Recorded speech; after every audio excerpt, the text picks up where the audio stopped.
I gave my wife the perfect gift, a dog she adored. But little did I know, that gift would lead me to uncover a betrayal beyond anything I could have imagined. This isn't just a story about infidelity, it's about the unexpected path that one shocking discovery set me on. I'm Ben, 36, and my wife, Laura, is 34. We've been married for nearly 8 years.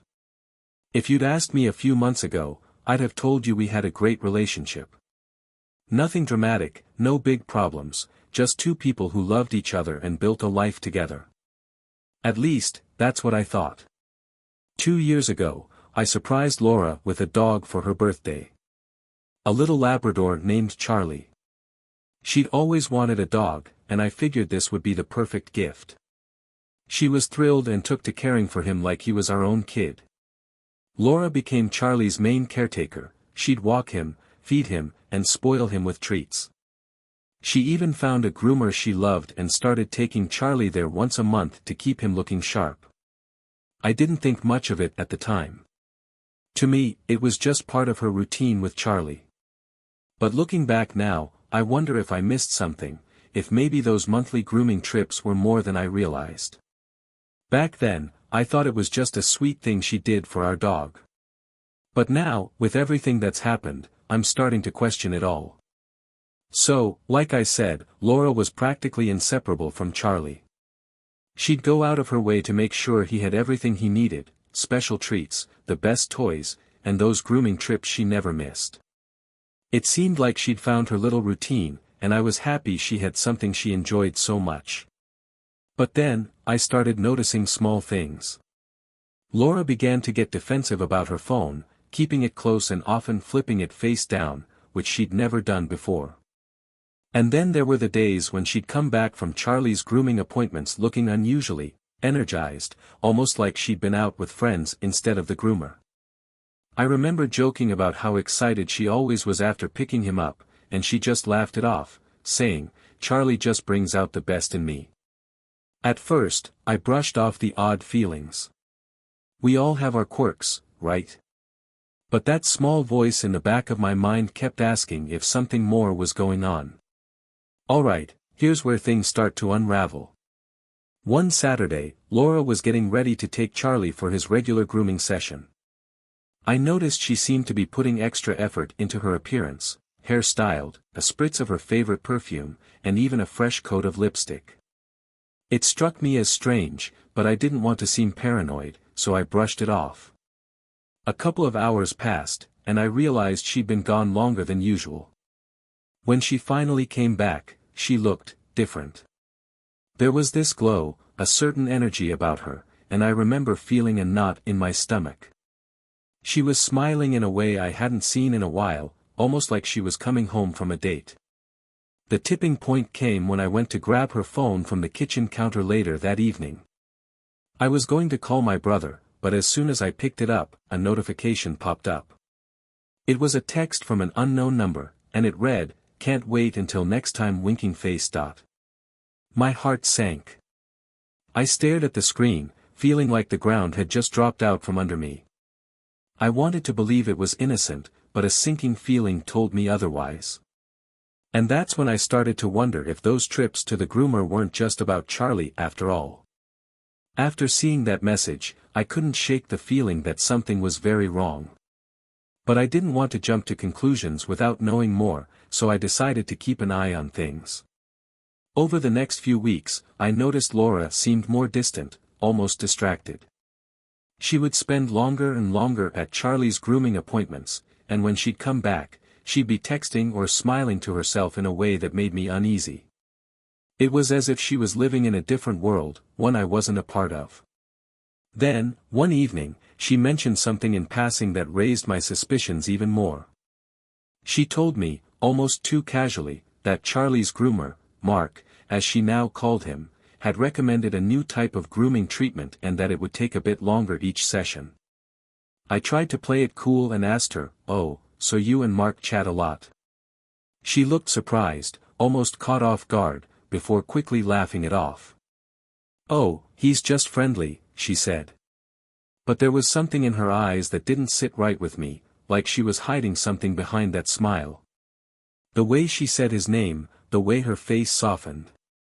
I'd never thought twice about this groomer before, but suddenly, he wasn't just the guy who trimmed Charlie's fur. He was someone who was becoming a little too close to Laura for comfort. That night, I lay awake, wondering if I was going crazy or if my wife had a secret life I hadn't seen until now. A week later, I was out running errands when I passed by the pet grooming salon where Laura took Charlie. Normally, I wouldn't have thought twice about it, but this time, something pulled me in. I parked across the street, figuring I'd wait a few minutes just to see if Laura was really there, and if so, maybe I'd finally meet this Mark myself. After a little while, I saw her car pull up. Laura got out with Charlie, looking around before heading into the salon. She was dressed up again, nice jeans, a fitted sweater, even a touch of makeup. She looked more like she was meeting a friend than taking our dog to get groomed. I felt that same knot tighten in my stomach, but I waited. About 15 minutes later, a man walked out of the grooming salon with Laura. He was tall, well-groomed, maybe in his early 40s. They were talking and laughing, and I saw him reach out to touch her arm as they chatted by her car. My heart started pounding. Just then, Laura's phone rang, and she pulled it out of her purse. I watched as she glanced at the screen, visibly startled. She quickly said goodbye to Mark, almost in a rush, and hurried to her car. In a matter of seconds, she was gone, leaving me there feeling more suspicious than ever. Something was clearly going on, something I needed to get to the bottom of. After seeing Laura and Mark together, I felt torn. Part of me wanted to confront her immediately, but I also needed time to process what I'd seen. I decided to hold off, thinking maybe I was overreacting. Maybe it was just a friendly conversation outside the groomer's shop, and I was letting my own insecurities get the best of me. But things didn't improve. If anything, they got worse.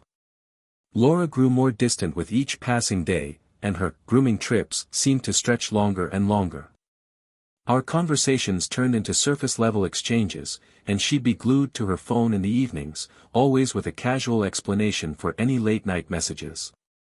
Just work, she'd say, or, it's my sister texting about her new apartment. One evening, I couldn't take the silence anymore. I looked at her across the dinner table, her face lit up by the screen of her phone as she typed away, and I asked her as casually as I could manage, "So, how's Mark?" Her head snapped up, surprise flashing across her face before she quickly composed herself. "Mark? Oh, he's fine. Why?" "No reason. Just noticed you seem to talk about him a lot." She looked away, giving a tight-lipped smile. "He's just the groomer, Ben. You're reading too much into things."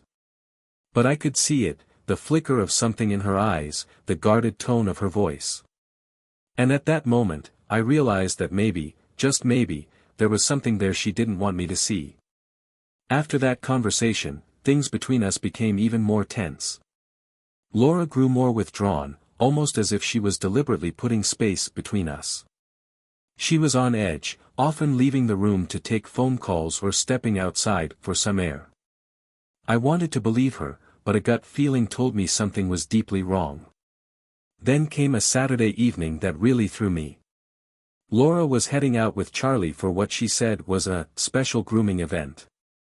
I didn't even know that was a thing, but she brushed off my questions, saying it was just a fun event the groomer was hosting for his clients. I wanted to ask why she seemed more excited about it than usual, why she put on her nicest top and done her hair just right. But I stopped myself, figuring I'd only come across as insecure or paranoid. As I watched her drive off with Charlie, I was left feeling powerless. It was like I was losing her, inch by inch, every time she went on these so-called grooming trips. That night, I couldn't stop thinking. I felt trapped, like I was watching my marriage slip through my fingers and couldn't do anything to stop it. And yet, I still wasn't ready to confront her directly. I wanted some kind of undeniable proof, something I could point to that would tell me whether I was right, or if I was letting my imagination get the best of me. But I wouldn't have to wait much longer. The truth was closer than I realized. The next morning, while Laura was out running errands, I noticed that she'd left her laptop open on the kitchen counter. Normally, I'd never think twice about it, but something caught my eye. Her email inbox was up, and right at the top was a message from Mark. The subject line was simple: "Great seeing you yesterday, smiling face with smiling eyes." My heart skipped a beat. I told myself to look away, to close the laptop and pretend I hadn't seen it. But that curiosity, that need to know, took over. I clicked the message, and what I saw made my stomach turn. There was nothing explicitly romantic, but the tone was far from professional. Mark had written about how much he enjoyed their time together and mentioned that he'd love to take her out for a drink sometime. He even added, "maybe next time, without the dog," along with a winking emoji. Reading it, I felt a rush of anger and confusion. If there was nothing going on, then why would he be asking her out? And why hadn't she ever mentioned seeing Mark outside of the usual grooming appointments? I closed the laptop quickly, feeling like I'd crossed a line but knowing there was no going back. This was more than just my imagination, something real was happening here. When Laura got home later, I could barely look at her. I felt like I was in the room with a stranger, and every smile, every laugh, felt like it was hiding something darker beneath the surface. I didn't know how to confront her yet, but I knew I couldn't keep pretending nothing was wrong. That email from Mark wouldn't leave my mind.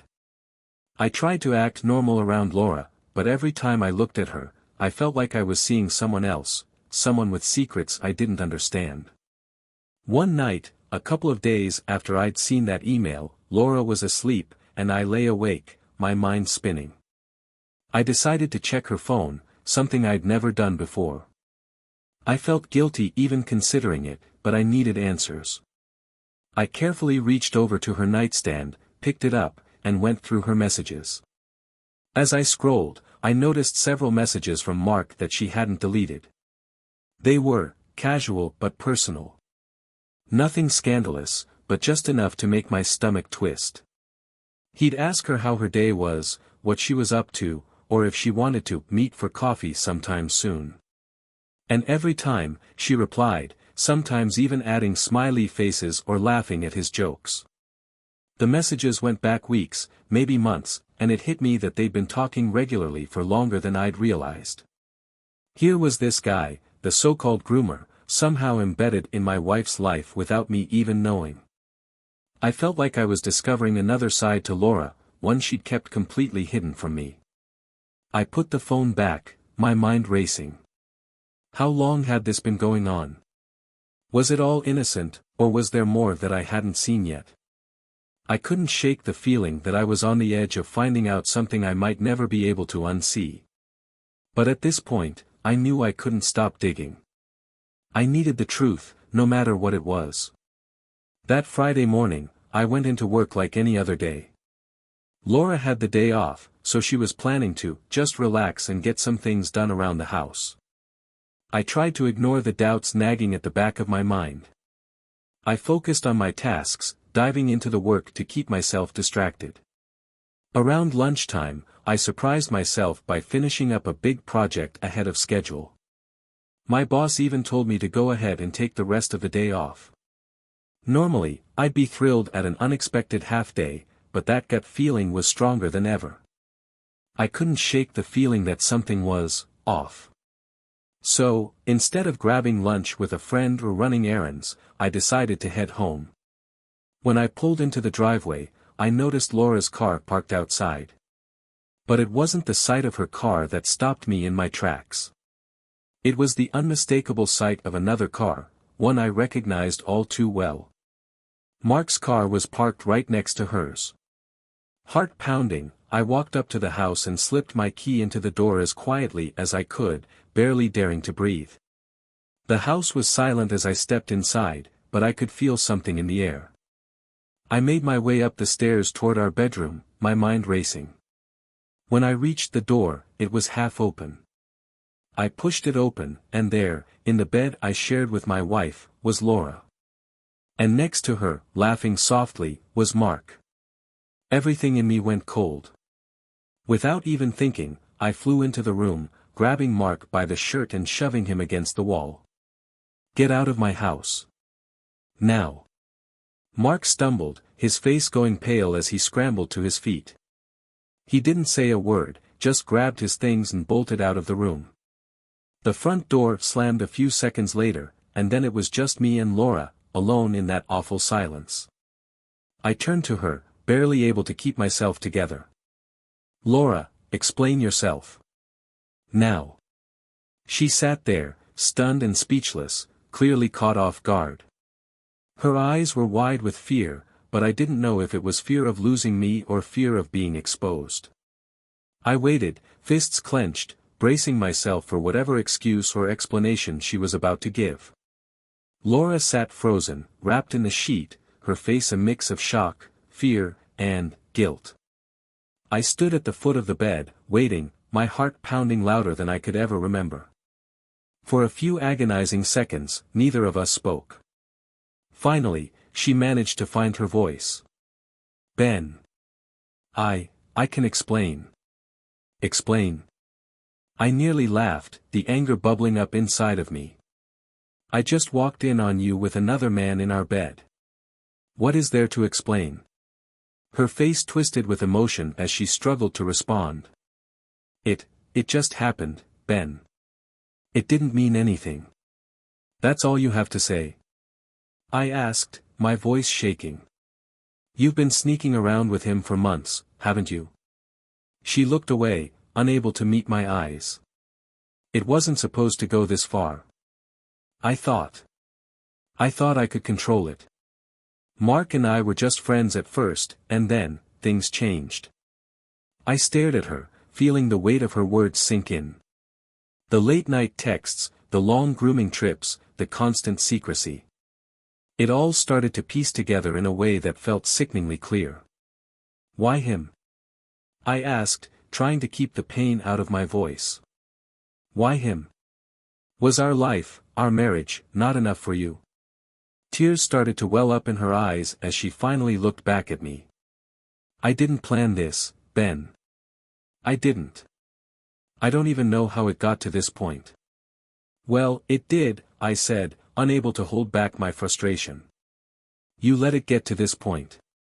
You let him into our life, into our home. I trusted you, Laura." The weight of those words seemed to hit her harder than anything else. She sat there, tears streaming down her face, but I couldn't find it in myself to feel sorry for her. Not after what I'd just walked in on. She reached out a hand, as if to touch me, but I stepped back, putting space between us. "I need answers, Laura. I need to know why you thought this was worth risking everything we built." Laura sat there, taking a deep breath as if she was trying to gather her thoughts. Her hand dropped back down, and she looked at me, her face streaked with tears. "Ben, I don't even know how to start," she whispered. "I know I've hurt you. I know I ruined everything, and I don't have an excuse that'll make it right." "Then why?" I demanded, the frustration and hurt breaking through in my voice. "Why would you throw away our marriage? Was he worth it?" She wiped her face, looking exhausted. I was feeling trapped, Ben. I don't know if it was our routine, or if it was just me, but I started feeling like I'd lost myself. And then I met Mark at the grooming place. He was just so easy to talk to, and before I knew it, I was seeing him more than I should have. I felt a sting at her words, but I needed to understand, even if it tore me apart. "So, he was a way to feel alive again?" She nodded, barely able to hold my gaze. "I know it sounds shallow, but yes. He was an escape from everything. I knew it was wrong, but I couldn't stop myself. I told myself it was just harmless meetings, just someone to talk to outside of us. But it didn't stop there, did it?" I asked bitterly. "It went further. You invited him into our home, into our bed. That doesn't sound like harmless to me." Her shoulders slumped, and she looked down, defeated. "You're right. I got caught up, and I stopped thinking about the consequences. I stopped thinking about you. About us. I thought I could keep it separate, but it got out of control. The silence between us felt heavier than anything I'd ever experienced. My mind reeled with the weight of what she was telling me, and I didn't know if I was angrier with her or with myself for still caring. Laura, do you even want to be here? Or was all of this some kind of way to leave without saying it out loud? I asked, my voice barely holding steady. She looked up at me, tears in her eyes. I don't want to lose you, Ben. I swear. I made the worst mistake of my life, and I don't expect you to forgive me. But I do love you. I'm just so sorry. Her words hung in the air, but they offered no comfort. I didn't know what to believe anymore, or if there was even a way forward. I stood there, looking at her, feeling the weight of every word she'd just said. Her apologies felt hollow, empty against the enormity of what she'd done. A part of me wanted to believe her, to believe that she was sorry, that maybe we could somehow salvage what was left of us. But another part, the part that had been hurt so deeply, was screaming at me to walk away. Laura, I don't even know if I believe you, I finally said, my voice steady but low. You say you love me, that you're sorry, but where was that love when you were with him? When you were sneaking around behind my back? She flinched, guilt washing over her face. I know. I know. I can't take back what I did, Ben. I don't know how I let it go this far, but I know I want to make it right. If you'll let me. My mind raced. I thought back on our years together, the memories, the plans, the trust we'd once shared. And now, all of it was hanging by a thread. I didn't know if I could forgive her, or if I even wanted to try. But I knew that whatever choice I made would change everything. You want me to just forget this? I asked, bitterness clear in my tone. How can I trust you again, Laura? Every time you leave the house, every time you're on your phone, I'll wonder if you're lying. I'll wonder if you're still seeing him. I don't know if I can live like that. She looked down, defeated. I know I have to earn your trust back, if that's even possible. I'll do whatever it takes. I'll go to therapy, I'll stop seeing Mark, anything you ask. Just, please don't leave me, Ben. I took a deep breath, the weight of her words hitting me. Part of me wanted to believe her, to give her that chance to make things right. But I also knew it wasn't that simple. There was no guarantee that any amount of effort on her part would erase what she'd done, or that I'd ever be able to look at her the same way. I need time, Laura, I said finally. I can't just make a decision right now. I need to think, and you need to give me space. She nodded slowly, her face a mix of sadness and regret. I understand. Take all the time you need. As I left the room, I felt a storm of emotions, anger, pain, confusion, all swirling inside me. I didn't know what the future held, but one thing was certain, life as I'd known it was forever changed. Over the next few days, I tried to come to terms with everything Laura had told me. I spent long hours alone, reflecting on our relationship, trying to make sense of what had happened. But every time I thought about her betrayal, about the lies and the deception, the hurt felt as fresh as it had that first moment I'd walked into our bedroom and seen her with Mark. I knew she was sorry, and I believed she wanted to make things right. But the reality was that what we'd had was broken, maybe beyond repair. I'd lost trust in her, and with that trust gone, I knew there'd always be a distance between us, a barrier I couldn't ignore. One evening, after a long day of agonizing over what to do, I made the hardest decision of my life. I realized that as much as I cared for her, I couldn't stay in a marriage that felt like a lie. Staying would mean living with constant doubt, and I couldn't put myself through that. I had to let go, to start fresh, and to find peace on my own. I sat down with Laura the next day, her face hopeful, but I knew I had to be honest. Laura, I began, I've thought a lot about this, about us. And I just can't see a future for us anymore. What happened, what you did, I can't forget it. I can't live with this constant feeling of betrayal, wondering if you're being truthful." Her face fell, and I saw the pain in her eyes. She reached out, but I held up a hand, stopping her. "I've decided to file for divorce." She stared at me, stunned, then whispered, "Ben, please. Don't throw everything away. I know I made a mistake, but we've been through so much together." "I know, and I wish things were different," I said, my voice steady, though I felt my heart breaking all over again. "But I can't rebuild what's been destroyed. Maybe someday we'll both find peace, but that peace can't happen together. I need to move on." I stood up, feeling a strange mix of relief and sadness. Walking away from our life, our memories, would be hard, but staying would be harder. As I left that day, I knew I was making the right choice. It hurt, but in that moment, I felt a small spark of hope, a chance to start over, free from lies, and free to rebuild my life. The day of the trial felt surreal. I never thought my life with Laura would come to this. We had once been partners, building a life and making plans together. But now, we were two people divided by betrayal, sitting on opposite sides of a courtroom. Our marriage contract had been straightforward, something we both agreed to without much thought when we were younger and full of optimism. It was meant to protect both of us, just in case things ever went south. I don't think either of us ever imagined we'd actually need to rely on it. The proceedings were surprisingly swift.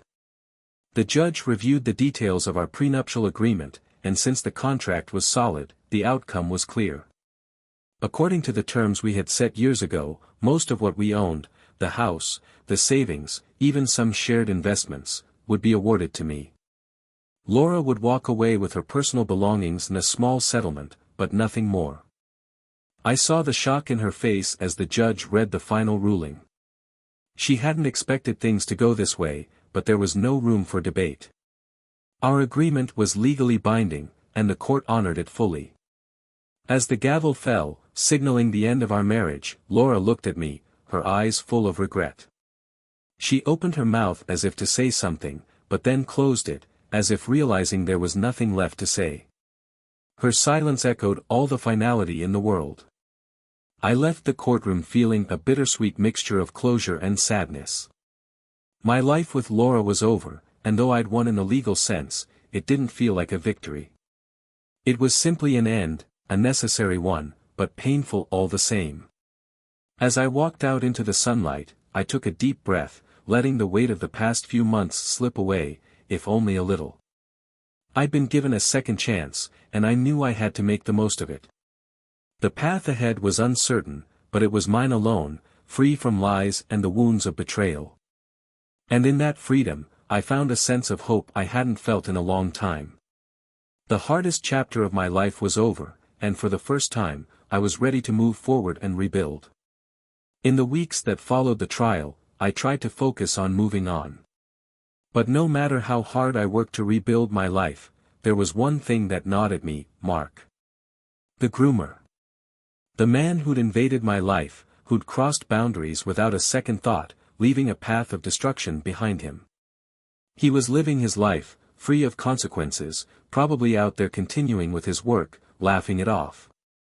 And as much as I tried to let it go, something in me wanted him to feel the consequences of his actions, to think twice before he'd ever dream of doing this to someone else again. I didn't want him to ruin another marriage, another life, without a shred of remorse. After a few restless nights, I decided I couldn't just walk away. I wasn't sure what I wanted to do yet, but I knew I needed to find a way to make him feel the impact of what he'd done. And maybe, just maybe, it would keep him from pulling the same thing on anyone else. I started by looking into his business. Mark wasn't just a groomer, he owned the grooming salon where he worked.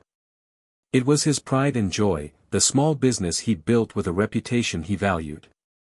He'd built a loyal client base, but it turned out his reviews weren't spotless. With a little digging, I found a few unhappy customers, people who felt he'd overcharged them or hadn't given the best service.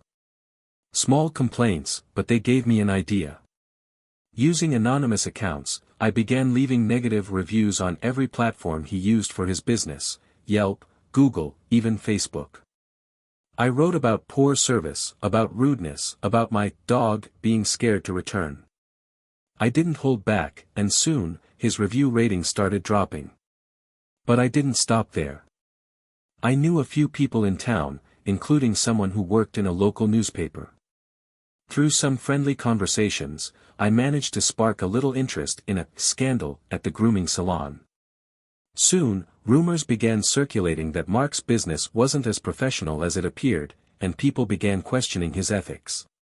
One evening, I saw that the damage to his reputation was taking its toll. His business was struggling, and his regular clients were wary of going back. But there was one last step I knew would truly teach him a lesson. I arranged for an anonymous letter to be sent to Mark's fiancée. Yes, he was engaged, a detail I discovered through some social media sleuthing. In the letter, I laid out everything. I told her about the affair, the betrayal, and what I'd seen firsthand. I didn't sugarcoat anything. She deserved the truth, just as I had once deserved it. A few days later, I heard through the grapevine that his engagement was over. His fiancée had broken things off, furious and hurt by what she'd learned. In the end, it wasn't just about revenge, it was about justice. Mark had made his choices, and now he was facing the consequences. I felt a sense of closure, a weight lifting as I realized I could finally let go of the anger that had consumed me for so long. For the first time in months, I felt like I could truly move forward. I'd made my point, ensured that Mark would think twice before betraying anyone else.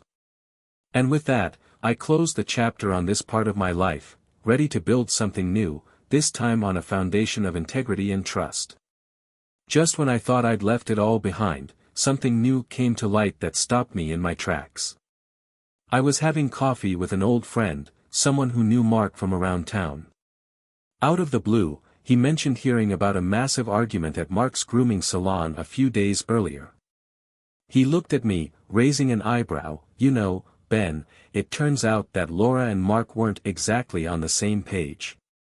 I blinked, caught off guard. "What do you mean?" "Well," he said, leaning in as if sharing a scandalous secret, "apparently, Laura went storming into his shop. They had this huge fight. She found out he had a fiancée." My mind spun, trying to process what he was saying. Laura knew about Mark's fiancée. The whole time, she'd acted like Mark was giving her something special, something exclusive. But from the sounds of it, she'd discovered he was hiding something, and that hadn't gone over well. "They were shouting so loud, the whole shop could hear it," my friend went on. "Laura was demanding to know why he hadn't told her about the other woman. Guess she thought she was the only one." That revelation was like a punch to the gut. Laura, the woman who destroyed our marriage for this guy, thought she was his only priority. But Mark had clearly been stringing her along, making her feel like she was his special one while hiding his fiancée on the side. As the details unfolded, I felt a twisted sense of irony. Laura, who'd hurt me so deeply with her lies, had been blindsided by Mark's deception. She'd thrown away our marriage, believing she'd found something meaningful with him, only to learn he'd been playing her from the start. Apparently, when she found out he was engaged, she'd lost it. From what I gathered, she confronted him about his dishonesty, accusing him of using her, of leading her on while he was committed to someone else. She must have felt as betrayed as I had, betrayed by her own bad choices. I tried to process the irony of it all. Here was the man she'd risked everything for, a man who'd seemed worth sacrificing our life together, and he'd been playing her just as much as she'd been lying to me.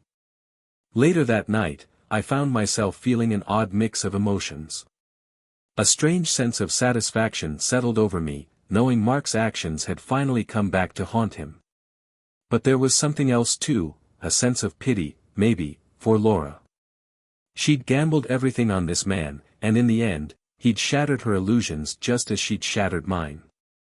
I couldn't deny that some part of me felt justice had been served. It didn't change the pain she'd caused, but maybe, just maybe, she'd finally understood the depth of betrayal. As I sat there, I felt something inside me finally relax. This entire mess had reached its own twisted conclusion, and the karmic scales felt, if not balanced, at least closer to it. I knew I could let go now, really let go, of the hurt, the anger, and even the need for revenge. All of it had come full circle, and I could finally start to feel free. A few months after the dust had settled, I found myself starting to feel like myself again. Life had finally regained some sense of normalcy. I'd settled into a new routine, found peace in my own company, and gradually, the pain of betrayal had started to fade. I wasn't looking for anything serious, I was still healing, still learning how to trust again. But that was when fate decided to surprise me. One Saturday afternoon, I was at a local cafe, enjoying a quiet moment with a book. As I reached for my coffee, a woman at the table next to me accidentally knocked her drink over, spilling it across both our tables. She let out a gasp, looking horrified, and immediately apologized, fumbling for napkins to help me clean up. I laughed it off, assuring her it was fine. We ended up talking as we cleaned up the mess together, our laughter breaking the awkwardness. Her name was Emma, and something about her warmth and genuine smile felt refreshing, like a breath of fresh air after the whirlwind of the past year. Over the next few weeks, Emma and I kept bumping into each other at the cafe, almost as if we were meant to meet.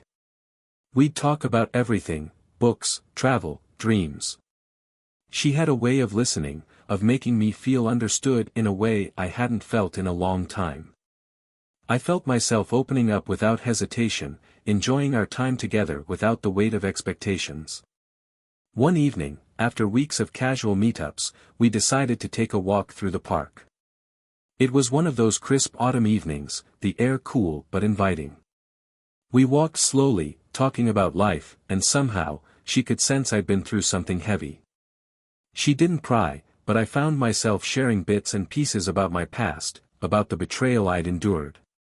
She listened quietly, without judgment or pity.